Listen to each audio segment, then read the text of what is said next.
Brought to you by Agilus Diagnostics. Health test की बात आती है तो मैं भरोसा करता हूँ India largest diagnostics company Agilus diagnostics. खुद को टेस्ट करते रहो। ये भारतीय जनता पार्टी है और इसमें जिसके नाम चलते हैं वो कभी बनते नहीं है। ये तो नहीं जा रहा जिसका भी नाम चलेगा आप लोग जिसका नाम चला दोगे उन्हें सोच लो उसका नाम कट गया। जिसका कटता है उसका चलता है। मोहन जी, सीएम साहब जिस गति से घोषणाएं कर रहे हैं और अच्छे, लेकिन अफसरों की गति उस हिसाब से नहीं दिखती। सरकार जो है घोषणाएं कर रही है अच्छी हैं और फैसले भी लिए जा रहे हैं, लेकिन जहाँ तक अफसरों का सवाल है, कर्मचारियों का, सरकार का जो जिन्हें लागू करना है उनकी जो गति है वो उनकी 100 है तो उनकी 20 है। ये अंतर कैसे? हमारे लोकप्रिय मुख्यमंत्री नायब सिंह सैनी जी की जो गति है काम करने की आप सबने देखा है।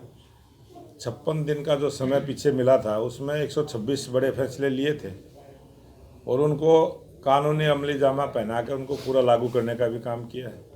और सरकार ने जैसे ही नई सरकार का गठन हुआ है तुरंत सभी विधायकों को भी सभी चुनाव लड़े हुए प्रतिनिधियों को भी 100 दिन का एजेंडा दिया है। 100 दिन का काम जो पूरा सरकार ने करना है उसमें बहुत सारे विकास के भी काम हैं। उन सभी विकास के कार्यों की सूची बन चुकी है। सभी अधिकारियों को निर्देश दे दिए गए हैं और बहुत जल्दी आप आने वाले समय में देखेंगे बहुत सारे कामों का जो है पूरा करने का काम करेंगे। अध्यक्ष महोदय, राज्यसभा की एक सीट हरियाणा से खाली है। कृष्णलाल पंवार जी ने एमएलए का चुनाव लड़ लिया, मंत्री बन गए। उसमें 2 लोगों का नाम चल रहा है प्रमुखता से, एक आपका और एक संजय भाटिया का। क्या लग रहा है कौन जाएंगे राज्यसभा? ये भारतीय जनता पार्टी है और इसमें जिसके नाम चलते हैं वो कभी बनते नहीं है। जिसके नाम चल गए वो दोनों समाप्त मान लो। तो आपके साथ में बैठे हैं ये तो नहीं जा रहा। जिसका भी नाम चलेगा आप लोग जिसका नाम चला दोगे उन्हें सोच लो उसका नाम कट गया। जिसका कटता है उसका चलता है। सर, सीएम सैनी हरियाणा विधानसभा की नई बनवाने की तैयारी कर रहे हैं और पंजाब फिर अड़ंगी अड़ा रहे हैं। ये आप सबने देखा है कि देश के लोकप्रिय प्रधानमंत्री नरेंद्र मोदी जी ने जब संसद भवन का शिलान्यास का काम किया था उस समय भी बहुत सारे राजनीतिक दलों ने उसका विरोध करने का काम किया था कि इसकी क्या आवश्यकता है। और इसी प्रकार से क्योंकि उनकी एक सोच है, उनके डीएनए में है नकारात्मक सोच के साथ राजनीति करना।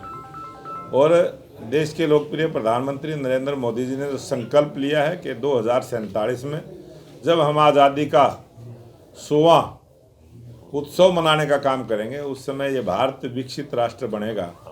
और विकसित राष्ट्र बनने के लिए बहुत सारे इस प्रकार के विकास के कार्यों की आवश्यकता है। 2047 तक तो हमारे जो आज विधानसभा में सदस्य हैं इनकी संख्या भी बहुत ज़्यादा बढ़ने वाली है। उनको बैठने की जगह भी चाहिए, उनको काम करने के लिए ऑफिस भी चाहिए और बहुत सारी चीज़ों की आवश्यकता है। जब देश विकसित राष्ट्र की तरफ बढ़ेगा तो ये सारी चीज़ें बनाना बहुत ज़रूरी है। और आज क्योंकि 2019 से 24 तक मैं विधानसभा का सदस्य रहा, 90 विधायक हैं, उनके बैठने की भी बड़ी तंग व्यवस्था वहाँ पर है।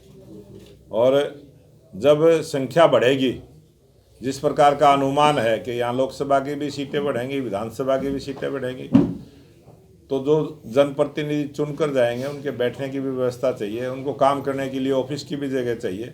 और आज हरियाणा विधानसभा में विधायकों के बैठने के लिए कमरे भी नहीं हैं, कमेटी रूम भी 2 हैं, वो भी बड़े समय देखकर कमेटियों की मीटिंगों में एडजस्टमेंट करने का प्रोग्राम बनता है।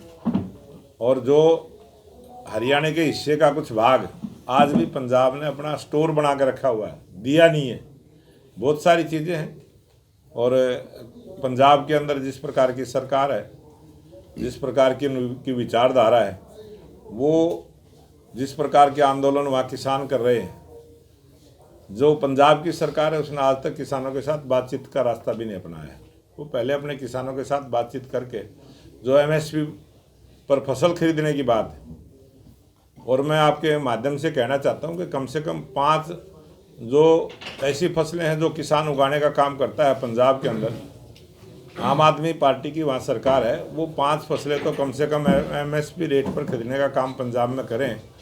आज हरियाणा में 24 फसलें एमएसपी रेट पर किसानों की खरीदारी का काम होता है।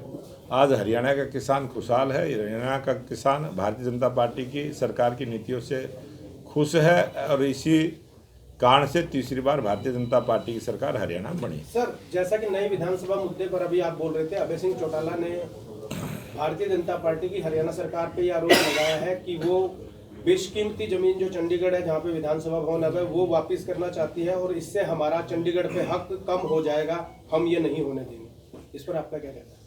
ये इस पर बैठ के उन्होंने चिंतन और मंथन करना चाहिए। वो सरकार में भी रहे हैं और उस समय उनकी क्या भाषा थी और आज उनकी क्या भाषा है, इस पर भी विचार करते हुए उन्होंने बयानबाजी करनी चाहिए।